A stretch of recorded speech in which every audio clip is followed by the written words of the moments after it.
वज़ीर-ए-आज़म शहबाज शरीफ ने Islamabad metro bus मंसूबे का दौरा किया। उन्होंने 4 साल से इल्तवा का शिकार मंसूबे का जायजा लिया और ताख़ीर पर इंक्वायरी का हुक्म भी दे दिया। शहबाज शरीफ का कहना था कि मंसूबे इल्तवा का शिकार होना काबिल अफसोस है, इसे जल्द मुकम्मल किया जाएगा। इसकी डिले हुई है, डिले की इंक्वायरी करवाएं, एक कमेटी कॉन्स्टिट्यूट करें। I want to know why this delay, क्यों फैसले टाइम पर नहीं हुए, क्यों नहीं ये सारी इंक्वायरी करा के मुझे बताएं। इसको 2 आवर्स बनाएं, इसमें इंक्वायरी होनी चाहिए। This is not acceptable. ये कौम का पैसा है, 16 बिलियन आप खर्च कर चुके हैं एंड नोबडी इज बॉदर्ड। इसलिए कि गरीब आवाम, यतीम, बेवा, मजदूर के लिए is very unfair. Sheikh Rashid का कहना है कौम इमरान खान के साथ खड़ी हो जाए, जो इतना मकबूल हो जाए उसे ख़त्म कर दिया जाता है। लोगों तैयार हो जाओ, अगले माह 29 तारीख तक इमरान खान को वापस लाएंगे, हम 1 माह बाद जेलों को भर देंगे।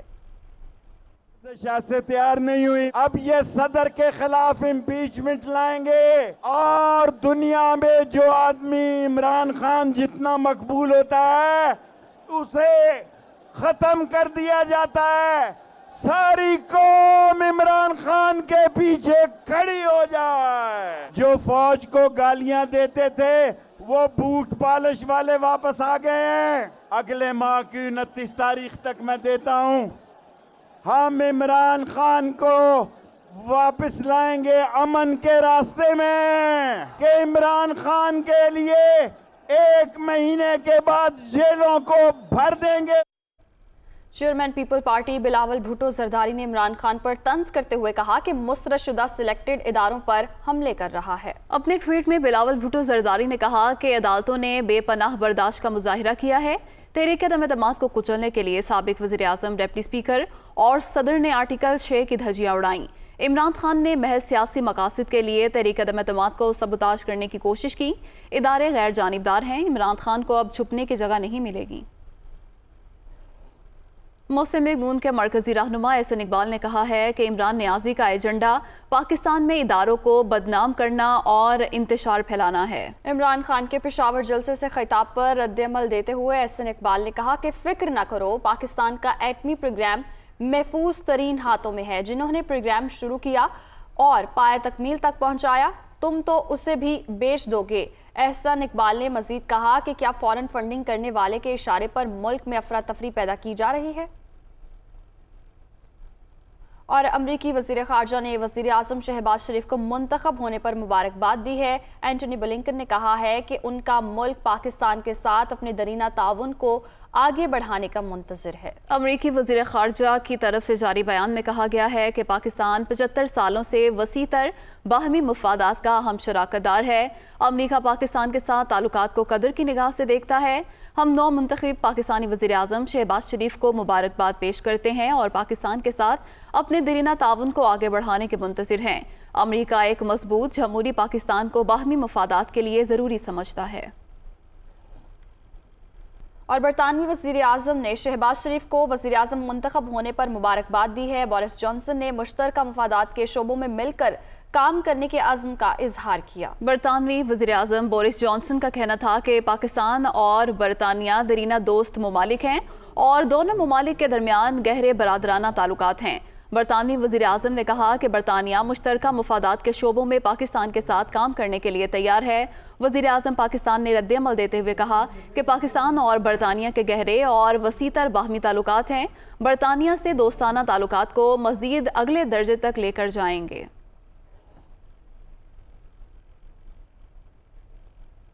अभी अहम खबर आप तक पहुंचाएं। डिप्टी स्पीकर को इख्तियारात वापस देने के खिलाफ लाहौर हाई कोर्ट में काफ लीग की अपील। डिप्टी स्पीकर पार्टी बन चुके मुस्लिम लीग नून को सपोर्ट कर रहे हैं, ये मौक़िफ़ अपनाया गया है। डिप्टी स्पीकर की ज़ेर सदारत इलेक्शन साफ और शफाफ नहीं हो सकता। जजेस पार्लियामेंट के मामलात में मुदाखलत नहीं कर सकते, ये मौक़िफ़ अपनाया गया है और अदालत हाई कोर्ट के सिंगल बेंच का फैसला कलअदम करार दे। दरख्वास्त में ये इस्तदा की गई है। डिप्टी स्पीकर को इख्तियारात वापस देने के खिलाफ लाहौर हाई कोर्ट में काफ लीग की अपील। इसी हवाले से तफसीलात जानेंगे मोहम्मद इशफाक से। जी मोहम्मद इशफाक, बताइएगा। जी बिल्कुल, लाहौर हाईकोर्ट के सिंगल बेंच के फैसले के खिलाफ मुस्लिम लीग काफ के रहनुमा कामल अली आगा की जानिब से लाहौर हाईकोर्ट में इंट्रा कोर्ट अपील दायर कर दी गई है और ये इस्तदा की भी है कि इस अपील को आज ही समाअत के लिए मुकर्रर किया जाए। अपील में ये मौक़िफ़ इख्तियार किया गया कि लाहौर हाईकोर्ट के सिंगल बेंच ने स्पीकर की जानिब से डिप्टी स्पीकर के इख्तियारात वापस लेने का नोटिफिकेशन कलअदम करार दिया था, जो कि हक़ाइक़ के बरक्स है। हालांकि स्पीकर को पूरे इख्तियारात हासिल हैं, जबकि अदालतें भी लाहौर हाईकोर्ट में दीगर अदालतें भी असम्बली के मामलात में मुदाखलत नहीं कर सकती। और इसके साथ साथ अपील में यह भी नुक्ता उठाया गया है कि अब चूंकि दोस्त वज़ारी जो कि डिप्टी स्पीकर हैं, वो उनका जो उस हवाले से उनके जो मामलात हैं वो मुस्लिम लीग नून के साथ तय हो चुके हैं और वो अब चीफ मिनिस्टर का जो इलेक्शन है साफ और शफाफ नहीं करवा सकते। और इसी बुनियाद पर जो सिंगल बेंच का फैसला है उसको मुअत्तल किया जाए और तमाम तर इख्तियारात जो है वो स्पीकर के सुपुर्द किए जाएं। तो ये अपील लाहौर हाईकोर्ट में दायर कर दी गई है और इस अपील में ये इस्तदा की गई है कि आज ही इस अपील को समाअत के लिए मुकर्रर किया जाए। तो कुछ ही देर बाद रजिस्ट्रार ऑफिस इस अपील को आज ही समाअत के लिए मुकर्रर करने या ना करने से मुताल्लिक फैसला बताएगा। जी, बहुत शुक्रिया मोहम्मद इशफाक, आपने अपडेट किया। लाहौर हाईकोर्ट में ओवरसीज पाकिस्तानियों को बल्दियाती इलेक्शन में वोट का हक न देने के खिलाफ दरखास्त पर समाअत। अदालत ने एडिशनल अटॉर्नी जनरल और एडवोकेट जनरल पंजाब को ज़ाती हैसियत में तलब कर लिया। इतना अहम नौयत का मामला है मगर कोई संजीदा नहीं, जस्टिस शुजात अली खान की जानिब से ऐसा कहा गया। और ओवरसीज पाकिस्तानी सालाना $1 मिलियन भेजते हैं, इनको नज़रअंदाज नहीं किया जा सकता। मजीद कहा, आइंदा हुक्म अदूली हुई तो वज़ीर आज़म और वज़ीर आला पंजाब को तलब करूंगा। जस्टिस शुजात अली खान की जानिब से बरहमी का इजहार किया गया। उन्होंने कहा कि इतना अहम नौयत का मामला है मगर कोई संजीदा नहीं। ओवरसीज पाकिस्तानी सालाना $1 मिलियन भेजते हैं, उनको नज़रअंदाज नहीं किया जा सकता। मजीद कहा कि आइंदा हुक्म अदूली हुई तो वज़ीर आज़म और वज़ीर आला पंजाब को तलब करूंगा। मुस्लिम लीग नून के रहनुमा अयाज सादिक ने कहा है कि आला अदलिया ने डिप्टी स्पीकर की आर्टिकल 5 की रूलिंग को गैर आईनी करार दे दिया। डिप्टी स्पीकर के खिलाफ तहरीक अदम एतमाद पर 16 अप्रैल को वोटिंग लाजमी है। PTI के कई अरकान कौमी असम्बली इस्तीफे नहीं देना चाहते, जबकि शहरी रहमान ने कहा कि झंडे जलाकर इश्तियाल दिलाने की मजम्मत करते हैं। जलाओ घेराव की सियासत से मुल्क नहीं चलेगा। आला अदलिया ने डिप्टी स्पीकर साहब की जो आर्टिकल 5 की रूलिंग थी उसको मुस्तरद किया और उनको कहा कि 9 तारीख को वो सेशन बुलाएं, क्योंकि एक कॉन्स्टिट्यूशनल वायलेशन हुई। 8 तारीख को ऑपोजिशन की जमातों ने vote of no confidence deputy speaker साहब के खिलाफ पेश किया, जिसकी 16 तारीख आखिरी डेट है। 16 तारीख को वोटिंग होना लाजिम है। बहुत से हमारे दोस्त, हमारे कुलीग्स जो PTI से इलेक्टेड मेंबरान थे नेशनल असम्बली, उनका ये कहना है कि वो इस्तीफ़े नहीं देना चाहते और उनके इस्तीफ़े ज़बरदस्ती ला के जमा कराए गए हैं। यहाँ पे नेशनल असम्बली के स्टाफ को, अमले को ये बावर कराना चाहता हूँ कि कोई चीज़ अगर आप इल्लीगल करेंगे तो इसका खमियाजा आपको भुगतना पड़ेगा। नेशनल असम्बली सेक्रेटेरिएट को, एक्टिंग स्पीकर सूरी साहब को, इलेक्शन कमीशन ऑफ पाकिस्तान और आला अदलिया तक ये पैगाम पहुँचाना चाहता हूँ। और अगर 15 तारीख तक उन्होंने ये शेड्यूल ना अनाउंस किया तो हम मजबूर होंगे कि हम आला अदलिया का दरवाज़ा खटखटाएं। सब मजम्मत करते हैं इस तहरीक के जो चलाई गई है पाकिस्तान के ख़िलाफ़, चाहे सड़कों पे पुरअमन तरीके से लड़ें, चाहे आप इलेक्शन में शामिल हों। इस वक्त आप ऐवानों से भागे हैं ना, जो मैच था उससे भाग गए, खेला नहीं उस मैच को, और अब आप पाकिस्तान के रियासत के ख़िलाफ़ इस तरह के काम कर रहे हैं। झंडे जलाए जा रहे हैं मुल्क के बाहर, पासपोर्ट को नजर आतिश किया जा रहा है। ये कहाँ की हुब्बुल वतनी है। हमारी नेशनल असम्बली में भी अक्सरियत है, वो जो चाहे करें, लेकिन लोगों को दबाव के साथ, गाली गलोच के साथ आप नहीं इंटिमिडेट कर सकते। हम ये होने नहीं देंगे। लीगी रहनुमा तारड़ ने इल्ज़ाम लगाया है कि मोनिस इलाही की किसी बड़े कॉन्ट्रैक्टर से डील हुई है और अपने ही अरकान को पैसों का लालच दिया जा रहा है। फयाजुल हसन चौहान ने बयान दिया है कि 10 अरकान की रुकनियत मुअत्तल की जाएगी। अगर कोई गैर आइनी, गैर कानूनी काम हुआ तो सख्ती से निपटेंगे। चौधरी मोनिस इलाही साहब इनकी कोई डील हुई है किसी बड़े कॉन्ट्रैक्टर के साथ जिसमें इन्होंने करोड़ों रुपए उस डील के नतीजे में लिए हैं। मेंबर्स को वरगला भी रहे हैं, पेशकश भी कर रहे हैं कि हम इतने आपको पैसे देंगे, आप हमें वोट दें। कुछ लोग जिनको आप ख़रीद रहे हैं वो आपके अपने लोग हैं। पीटीआई के मेंबरान को पैसे का लालच दिया जा रहा है। हमने कई मरतबा अपने अराकीन की तादाद मीडिया को दिखाई है। वो एक हफ़्ता पहले भी 200 थी, वो एक हफ़्ता बाद भी 200 है। अब एक नई स्कीम और नई तरकीब आई है कि लोगों को सस्पेंड कर दिया जाए। फयाजुल हसन चौहान साहब का बयान था कि 10 अराकीन को सस्पेंड किया जा रहा है। स्पीकर के पास ये इख्तियार नहीं है कि वो वोटिंग वाले दिन जिसको चाहे सस्पेंड कर दे। कोई भी गैर कानूनी गैर आईनी इकदाम हुआ सख्ती के साथ निपटेंगे, कोई नरमी या कोई रियायत नहीं दी जाएगी। सिंध हाई कोर्ट में नाजिम जोकियो कत्ल केस में अहम पेशरफ्त। अदालत का मरकजी मुलजिम जाम अब्दुल करीम को एटीसी में पेश होने का हुक्म। मरकजी मुलजिम जाम अब्दुल करीम की जमानत में 3 दिन की तौसी। तफ्तीशी अफसर ने चालान एटीसी में पेश कर दिया। 3 दिन में एटीसी फैसला करेगी, उसके बाद लाए अमल तैयार करेंगे, ऐसा बताना है वकील का। सिंध हाई कोर्ट नाजिम जोकियो कत्ल केस में अहम पेशरफ्त हुई है। अदालत का मरकजी मुलजिम जाम अब्दुल करीम को एटीसी में पेश होने का हुक्म। इसी हवाले से तफसीलात जानेंगे लियाकत अली राना से। जी बताइएगा। सिंध हाई कोर्ट नाजिम जोकियो कत्ल केस में अहम पेशरफ्त हुई। अदालत का मरकजी मुलजिम जाम अब्दुल करीम को एटीसी में पेश होने का हुक्म। मरकजी मुलजिम जाम अब्दुल करीम की जमानत में 3 दिन की तौसी और तफ्तीशी ऑफिसर ने चालान एटीसी में पेश कर दिया और 3 दिन में एटीसी फैसले से आगाह भी करेगी, इसके बाद लाहेअमल तैयार करेंगे, ये कहना है वकील का। इसी हवाले से तफसीलात जानेंगे लियाकत अली राना से। जी बताइएगा।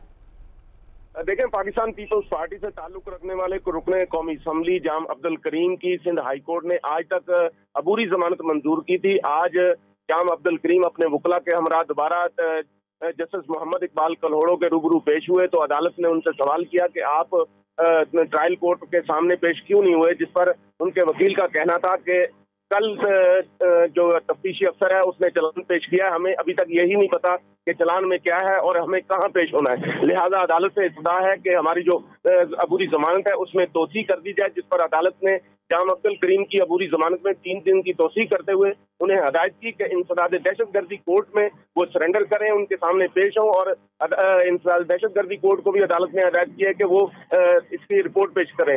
गुज़िश्ता रोज इस मुकदमे के तफ्तीशी अफसर ने चालान अदालत में जमा कराने के लिए आया था, लेकिन अदालत ने चालान वसूल करने से ये कह के इनकार कर दिया कि वो टाइम पर आए, क्योंकि अदालती वक्त खत्म होने के बाद चालान जमा कराया गया था।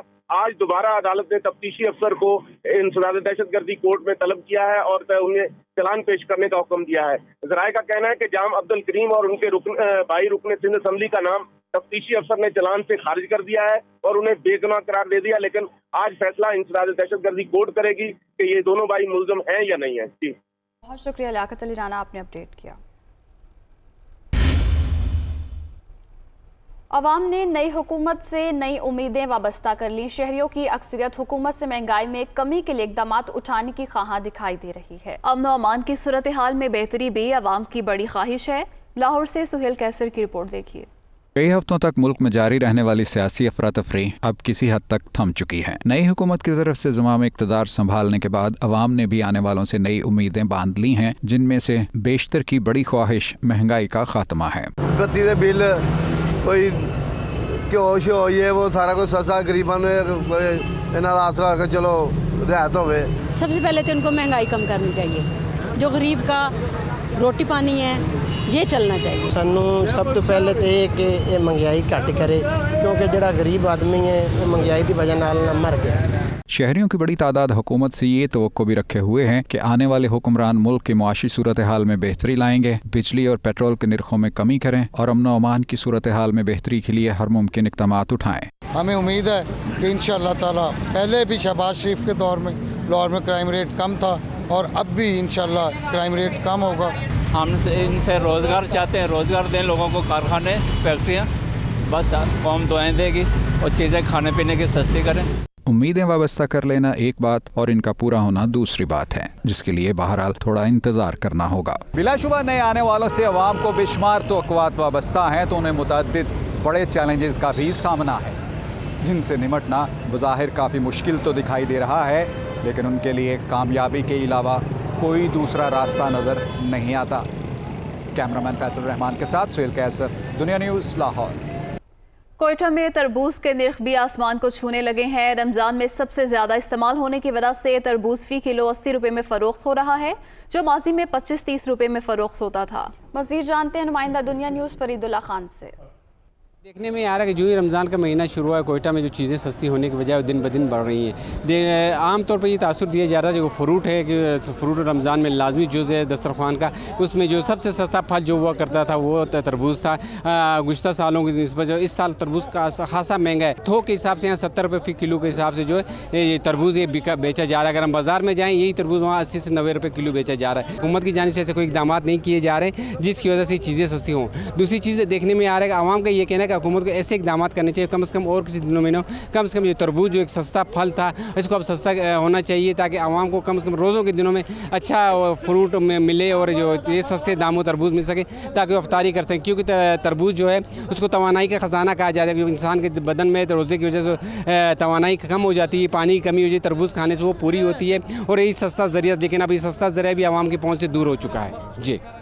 और रमज़ानुल मुबारक के दूसरे अशरे में भी महंगाई बदस्तूर बरकरार है। गुजरावाला में सब्जियों और फलों की कीमतों में रोज़ बरोज़ इजाफा होने लगा है। इस हवाले से मज़ीद जानते हैं अपने नुमाइंदे फ़हद बशीर से। देखिए, रमज़ानुल मुबारक का दूसरा अशरा जारी है, लेकिन जो महंगाई है वो थमने का नाम नहीं ले रही। सब्जियों और फलों की कीमतों में दिन ब दिन इजाफा होता जा रहा है। अगर सब्जियों की कीमतों की बात की जाए तो माह रमज़ान से कबल जो टमाटर हैं वो 60 से 70 रुपये फ़ी किलोग्राम के हिसाब से फ़रोख्त हो रहे थे, लेकिन आज जो टमाटर है वो 200 रुपये फ़ी किलोग्राम के हिसाब से फ़रोख्त हो रहा है। इसी तरह जो लीमू है वो 600 रुपये फ़ी किलोग्राम के हिसाब से फ़रोख्त हो रहे हैं। अगर फलों की बात की जाए तो माह रमज़ान से कबल केला जो है वो 60 रुपये फ़ी दर्जन के हिसाब से फ़रोख्त हो रहे थे। आज जो केला है वो 220 रुपये फ़ी दर्जन के हिसाब से फ़रोख्त हो रहे हैं। सेब जो है वो 350 रुपये फ़ी किलोग्राम के हिसाब से फ़रोख्त हो रहे हैं। खरबूजा 140 रुपये फ़ी किलोग्राम के हिसाब से फ़रोख्त हो रहे हैं। सब्जियों और फलों की कीमतों में दिन ब दिन जो है वो इजाफा ही देखने को मिल रहा है। शहरियों का ये कहना है कि ज़िली इंतज़ामिया की जानब से जो रेट लिस्ट जारी की गई है उस हिसाब से कोई सब्ज़ी और फल किसी भी जगह से नहीं मिल रहे और ना ही जो प्राइस कंट्रोल मजिस्ट्रेट्स हैं उनकी जानब से कोई कार्रवाई नज़र आ रही है। ज़िली इंतज़ामिया को ये चाहिए कि जो रेट लिस्ट जारी की जाती है उसके ऊपर सब्जियों और फलों की फ़रोख्त को फौरी जो है वो यकीनी बनाया जाए ताकि शहरियों को माह रमज़ान में जो है वो रिलीफ मिल सके। जी। रवा माली साल के दौरान पाकिस्तान की मौशी शरह नमू में कमी का इम्कान है। आलमी बैंक ने एशियाई ममालिक के बारे में मौशी रिपोर्ट जारी कर दी। रिपोर्ट के मुताबिक रवा माली साल पाकिस्तान की मौशी शरह नमू 4.3% तक रहने का इम्कान है। मौजूदा हालात में पाकिस्तान के लिए एनर्जी के शोबे में सब्सिडी बड़ा चैलेंज है। रिपोर्ट में कहा गया है कि अगले साल पाकिस्तान में GDP ग्रोथ 4% हो सकती है। गुज़श्ता माली साल पाकिस्तान की शरह नमू 5.6% रही, जबकि रूस यूक्रेन जंग के बायस जनूबी एशिया में मुआशी शरह नमू सुस्त रवि का शिकार है। रिपोर्ट में कहा गया है कि भारत में 8%, बांग्लादेश 6.4% और मालदीव की 7.6% ग्रोथ रहेगी।